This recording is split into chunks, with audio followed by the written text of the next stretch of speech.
Olá pessoal, graça e paz. É com grande alegria que eu venho falar com vocês um pouquinho sobre a missão transcultural.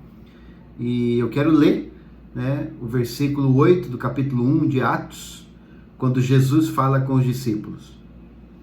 Mas vocês receberão poder ao descer sobre vocês o Espírito Santo, e serão minhas testemunhas, tanto em Jerusalém, como em toda a Judéia e Samaria, e até os confins da terra. Deixa eu orar com você. Espírito Santo, que o Senhor possa agora tomar o controle desta aula, desse tempo, e que o Senhor possa ministrar o coração de cada jovem, de cada pessoa que está participando deste treinamento. No nome de Jesus, amém. Muito bem. Deus tem um chamado, uma vocação para a igreja. E ele deixa claro, o Senhor Jesus aqui depois de ressuscitado, ele deixa claro qual era essa vocação para os discípulos. E essa vocação dos discípulos se torna, consequentemente, a vocação da igreja, o chamado da igreja, ou seja, o nosso chamado.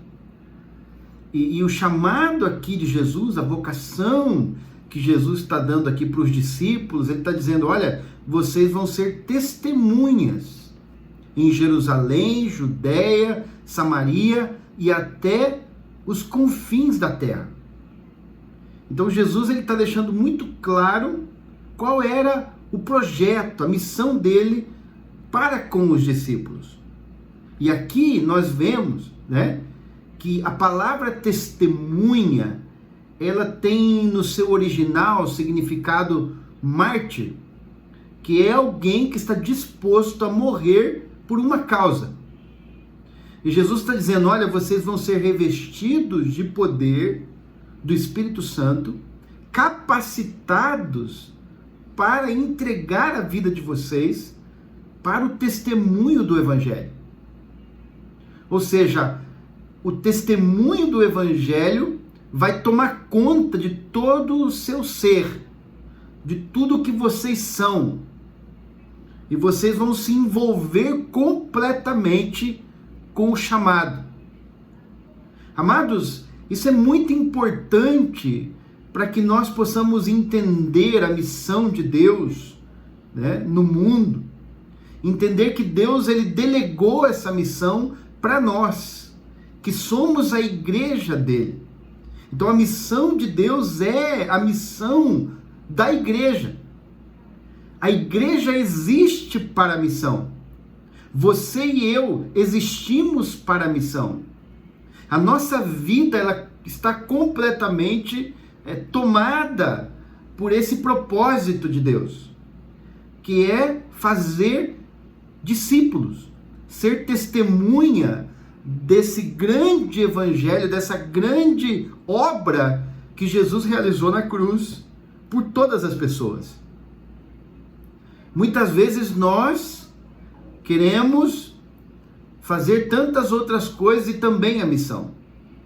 Mas na verdade, tudo que nós fazemos, inclusive na nossa vida secular, tem que ser voltado para o propósito maior. E o propósito maior é salvar o mundo, alcançar as pessoas com o Evangelho da Graça. Então, nessa direção, quando Jesus está falando que vocês vão ser revestidos, capacitados, então o que nós aprendemos, assim como Jesus tinha falado em Lucas 24:49, vocês não devem sair de Jerusalém até que vocês sejam revestidos de poder.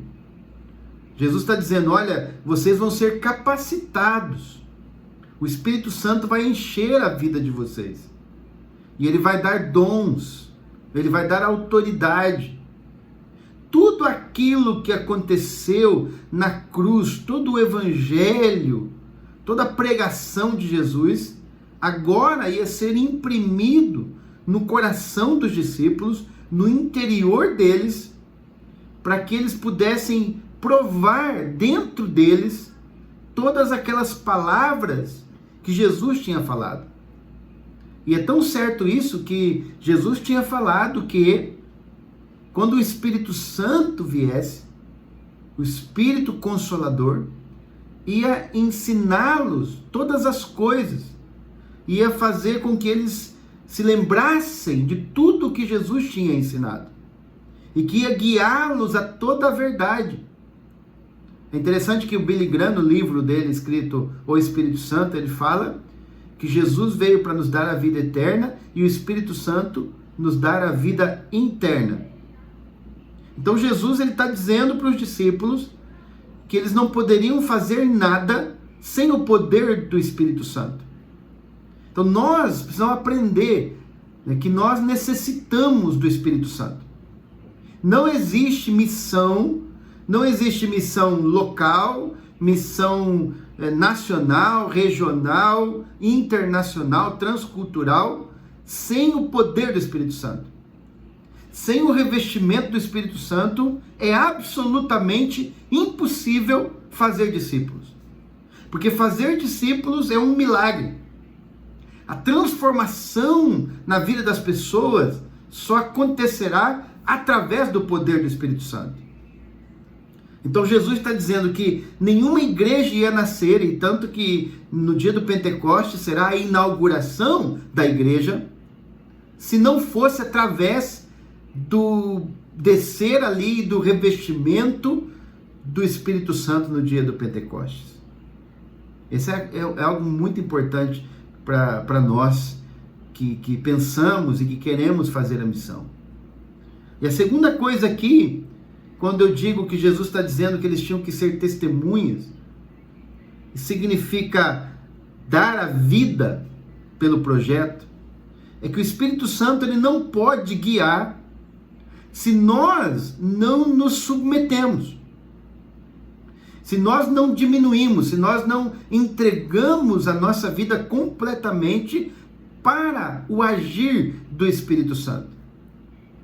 Como Jesus vai dizer lá em João 3, quando ele está falando com Nicodemos, João 3,8, que o Espírito sopra onde quer, não sabe de onde vem e nem para onde vai. Assim é todo que é nascido do Espírito.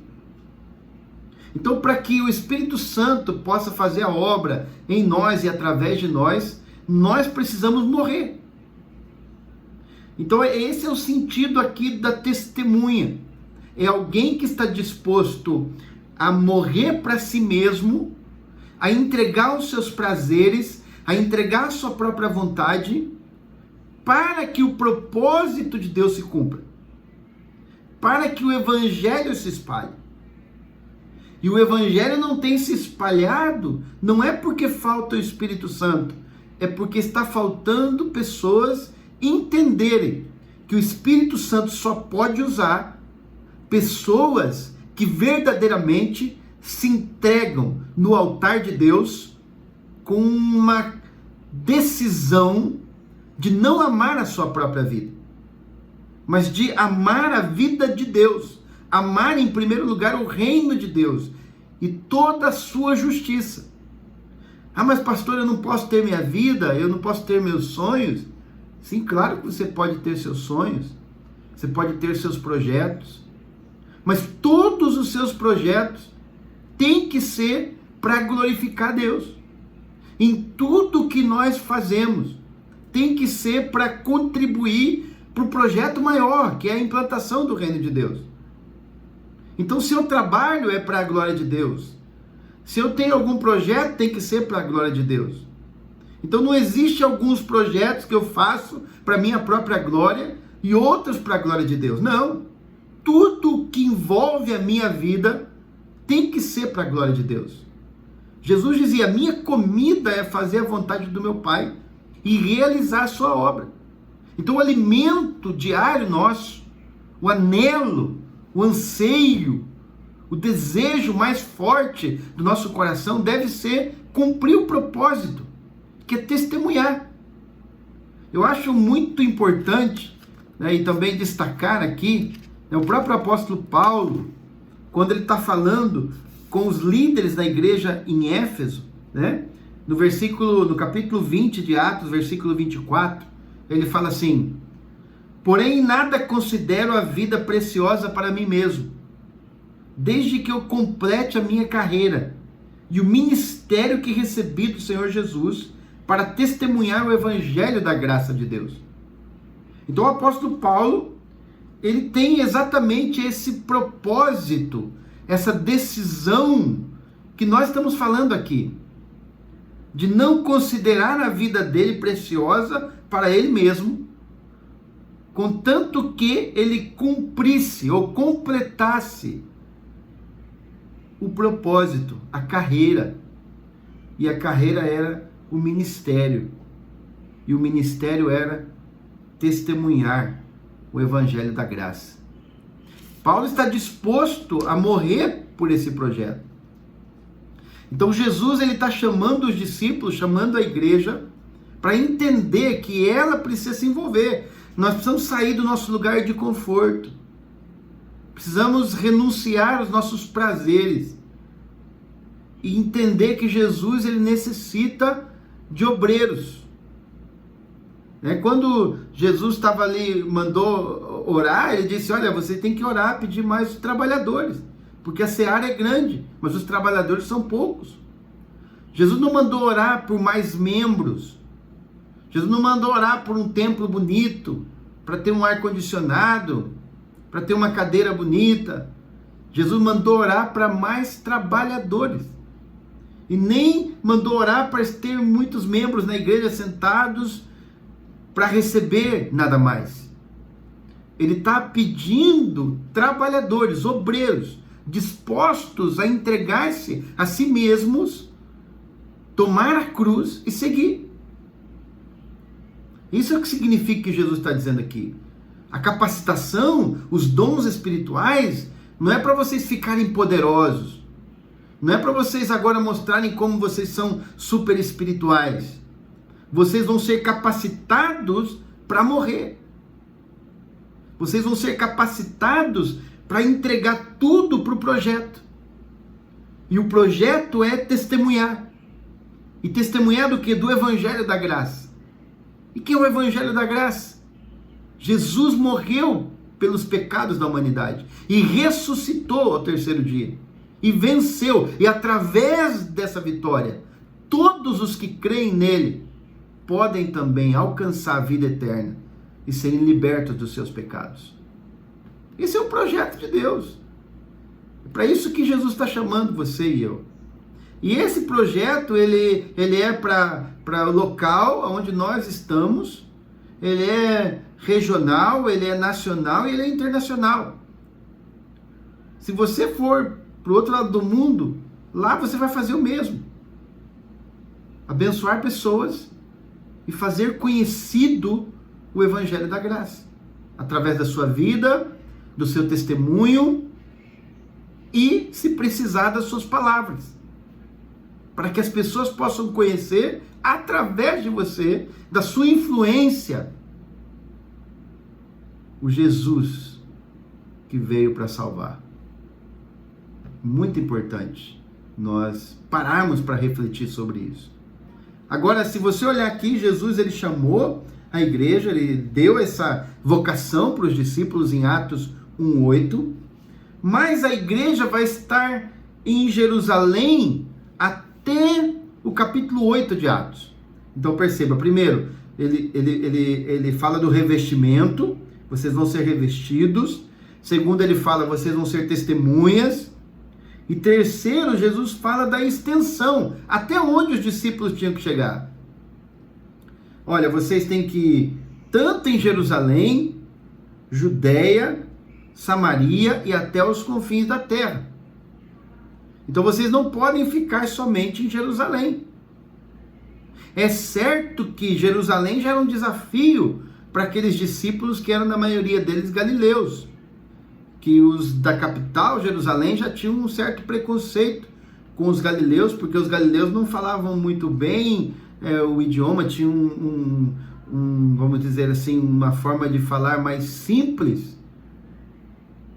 Mas Jesus está dizendo, olha, vocês, além de Jerusalém, vocês devem ir para a Judéia toda a região da Judéia, passar por Samaria E preste atenção que Samaria era um grande desafio, porque os judeus não se davam com os samaritanos, justamente porque os samaritanos, eles eram um povo misturado, haviam tido essa miscigenação de raças, e os judeus se consideravam, os do Reino do Sul, ali de Jerusalém, se consideravam puros, então eles não se davam com os samaritanos, e Jesus está falando, vocês têm que ir para Samaria, e chegar até os confins da terra. Então nessa dimensão que Jesus está falando, para que nós possamos entender, para que Jesus possa fazer a obra através da nossa vida, nós precisamos estar dispostos a romper as fronteiras, a ir além dos limites, a ir além daqueles obstáculos que nós colocamos. A igreja em Jerusalém, os primeiros discípulos, mesmo depois de Atos dos Apóstolos, eles continuaram, os apóstolos mesmo continuaram dentro do contexto judaico em Jerusalém. Mas Jesus tinha falado que eles tinham que ir mais além, eles tinham que passar essa fronteira, chegar a toda a Judéia e chegar a Samaria e aos confins da terra. No capítulo 8, deixa claro lá, naquele dia teve início uma grande perseguição contra a igreja em Jerusalém.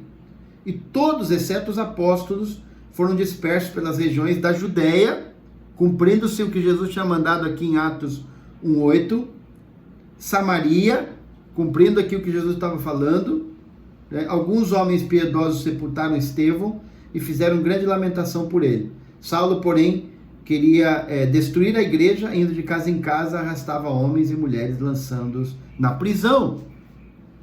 Então Jesus teve que permitir a perseguição sobre a igreja, para que a igreja pudesse sair daquele contexto judaico.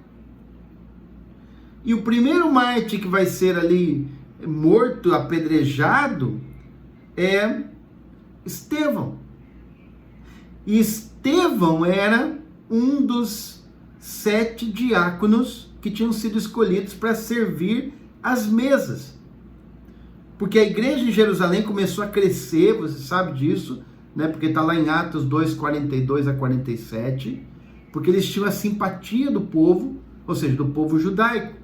Porque os apóstolos, eles tinham uma vida no templo normal, eles serviam no templo, eles seguiam todas as regras do templo, como um judeu normal. A única diferença é que os apóstolos, eles criam que Jesus era o Messias.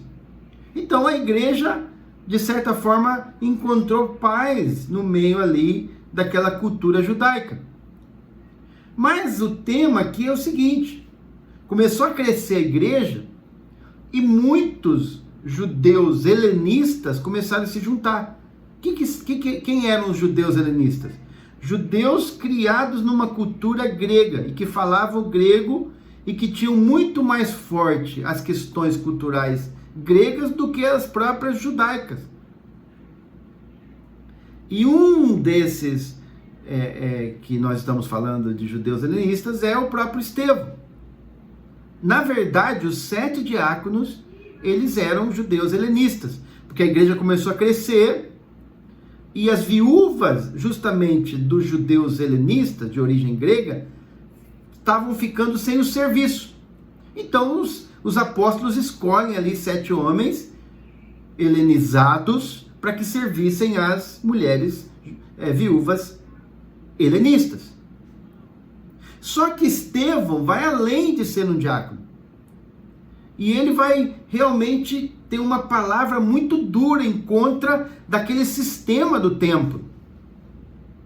Ele vai pregar fortemente contra o sistema religioso dos judeus. Né? Se você olhar no versículo de número 52, né? Olha o que Estevão está falando ali. Na verdade é o versículo 40 vamos ler esse 48. Entretanto, o Altíssimo não habita em casas feitas por mãos humanas, como diz o profeta: o céu é o meu trono e a terra é o estrado dos meus pés.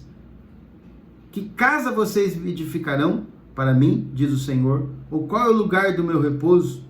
Não é fato que a minha mão fez todas estas coisas? Homens teimosos, incircuncisos de coração e de ouvidos, vocês sempre resistem ao Espírito Santo. Vocês fazem exatamente o mesmo que fizeram seus pais. Qual dos profetas os pais de vocês não perseguiram? Eles mataram os que anteriormente anunciavam a vinda do justo, do qual vocês agora se tornaram traidores e assassinos. Vocês que receberam a lei por ministério de anjos e não a guardaram.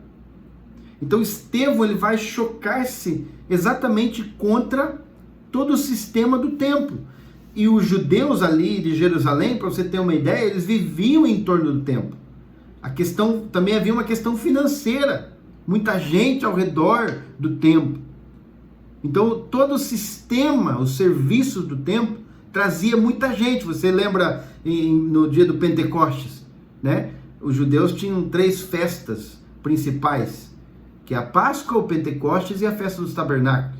E os judeus que moravam em muitos lugares do mundo vinham para celebrar essas festas. Então Jerusalém virava uma festa. E também economicamente essas festas traziam muitos recursos e trabalho. Então lutar contra o templo é lutar exatamente contra todo esse sistema que os judeus tinham. E Estevão bate de frente com isso, dizendo que Deus não habita em templos construídos por mãos humanas. E por isso que os judeus ficam com raiva dele e querem apedrejá-lo. E é por isso que no versículo 1 do capítulo 8, os apóstolos não foram perseguidos como Estevão estava sendo perseguido e os outros. Porque os apóstolos nesse momento eles estavam muito tranquilos, ligados a toda a estrutura do templo. E aqui nós aprendemos algo. Muitas vezes, amados, nós não avançamos mais porque não temos coragem de romper com situações na nossa vida que nos deixam acomodados. Os apóstolos nesse momento aqui, eles estavam acomodados porque a igreja de Jerusalém tinha a simpatia de todo o povo, como está lá em Atos 2, 42 a 47, a igreja estava crescendo, mas estava crescendo dentro da cultura. E por mais então, amados, que nós cresçamos, o crescimento que Deus quer não é só um crescimento local dentro da nossa cultura. O objetivo de Jesus é que a igreja se espalhe. Então a missão não é só um crescimento de igrejas, mega igrejas dentro daquela própria cultura. A missão de Deus é que todas as nações, todas as raças, todos os povos possam ser alcançados. Talvez você tenha uma igreja muito grande. Talvez pessoas aí frequentem igrejas, mega igrejas. Mas igrejas que estão somente dentro da cultura brasileira. Ou dentro daquela cultura daquela cidade, daquele estado. E existem outras culturas que a igreja não está alcançando. Outros povos. A igreja não fala sobre os não alcançados, sobre os países que ainda não foram evangelizados, porque eles estão cômodos. A igreja está bem, a igreja está crescendo. Mas, amados, então o crescimento não é só numérico. O crescimento tem que ser também em expansão. Ou melhor, em extensão. Eu conheci uma igreja em Singapura que eles tinham mais ou menos 200 membros e eles têm 11 famílias missionárias que eles enviaram para os lugares não alcançados. É uma igreja em número pequena, mas em extensão ela é gigante. Então muitas vezes nós estamos pensando só em crescer em atividades, crescer em projetos locais, crescer em construções locais, crescer em números de pessoas do mesmo local.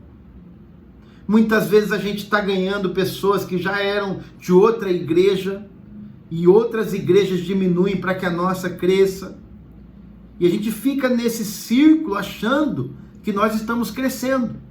Estamos exatamente como os judeus, os primeiros apóstolos aqui, acomodados dentro daquele sucesso aparente, mas que não era um sucesso verdadeiro. porque ele não obedecia o mandato de Jesus. Jesus falou Judéia, Samaria, ao mesmo tempo, Jerusalém, Judéia, Samaria e até os confins da terra. Então nós precisamos abrir os nossos olhos para ver que os campos já estão brancos. E Jesus está falando fortemente com o nosso coração, que muitas vezes a nossa religiosidade nos impede, e nós ficamos fechados dentro dos templos, realizando programações para entreter crente. Jesus não chamou a gente para criar entretenimento para crente ficar feliz dentro das igrejas.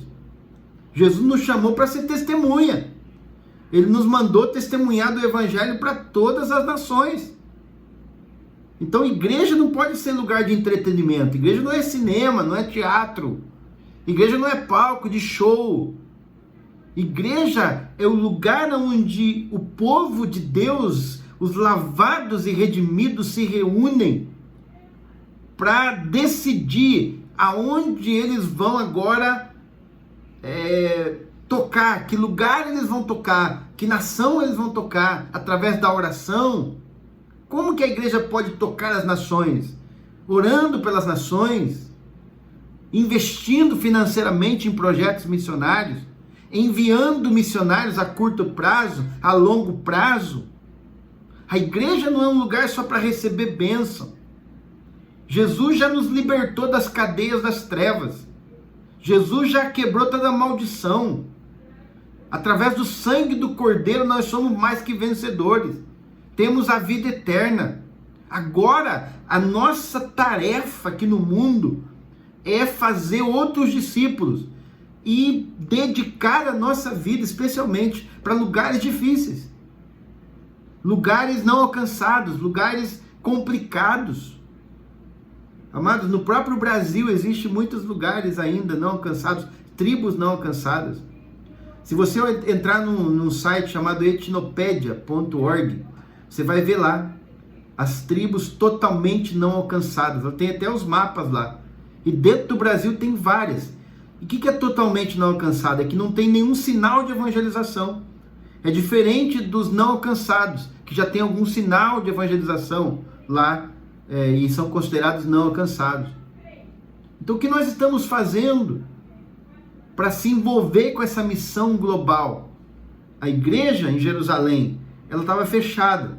E Deus teve que mandar perseguição justamente através dos judeus que não eram tão apegados ao templo, que era o próprio Estevão, e depois também Felipe. Você vai ver Felipe logo depois ali mesmo no capítulo 8, versículo 14 em diante. Você vai ver o ministério de Felipe, que era um também daqueles diáconos.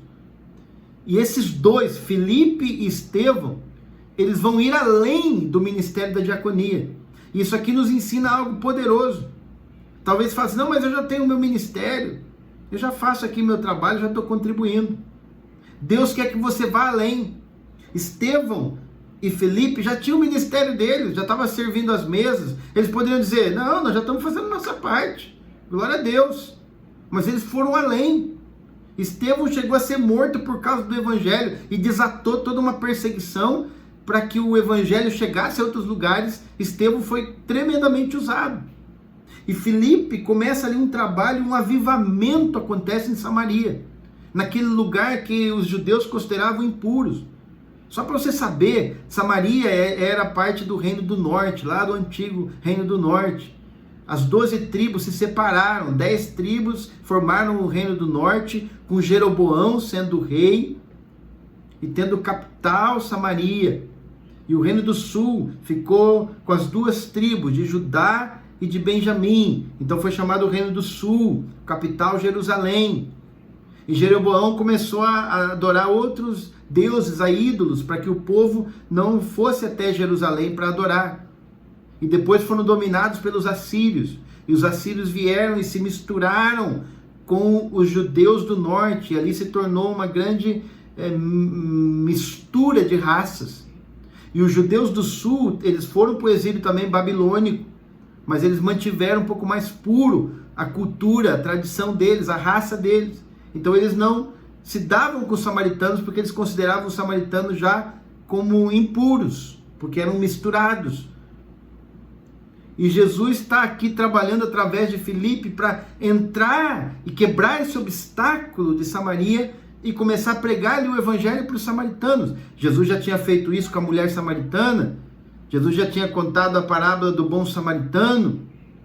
Jesus já tinha falado dos 10 leprosos que foram curados, o único que voltou para agradecer foi um samaritano. Então Jesus aqui também, através do Espírito Santo, está usando Filipe para quebrar esses obstáculos. E amados, para que nós possamos fazer a missão, nós precisamos estar dispostos a quebrar obstáculos, a sair desse lugar de comodidade que nós estamos e ir até pessoas que muitas vezes a gente não gosta muito, ou pessoas improváveis, lugares improváveis, para que a missão de Deus aconteça. E Deus começou então a mover, através de Filipe. Depois Filipe vai falar com o eunuco, e o eunuco vai ser batizado, e aí nós vamos chegar, irmãos, até a igreja de Antioquia, né?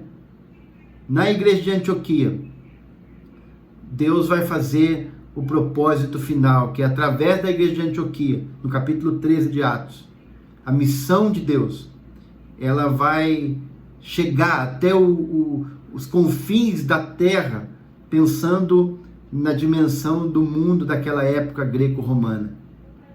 Deus teve que abrir uma outra igreja, uma igreja com uma visão mais multicultural, multirracial, para poder então cumprir aquele chamado, aquele mandato que Jesus tinha dado, que eles iam ser revestidos para fazer discípulos, para ser testemunhas em Jerusalém, Judéia, Samaria e até os confins da terra. E Jesus vai ter que chamar outro apóstolo, fora de tempo, que é o apóstolo Paulo, para que esse propósito todo pudesse ser cumprido. Que você e eu possamos estar dispostos a entender a dimensão do chamado e entregar nossa vida para esse propósito. Estarmos dispostos a permitir que o Espírito Santo nos guie, nos conduza, para que toda a vontade de Deus se cumpra e para que nós possamos testemunhar. Existem ainda muitos lugares, muitas pessoas. Eu estava falando, existem 2 bilhões de pessoas totalmente não alcançadas. Você vai ver lá naquele site que eu disse para você, da etnopedia.org. Que Deus te abençoe. Grande abraço.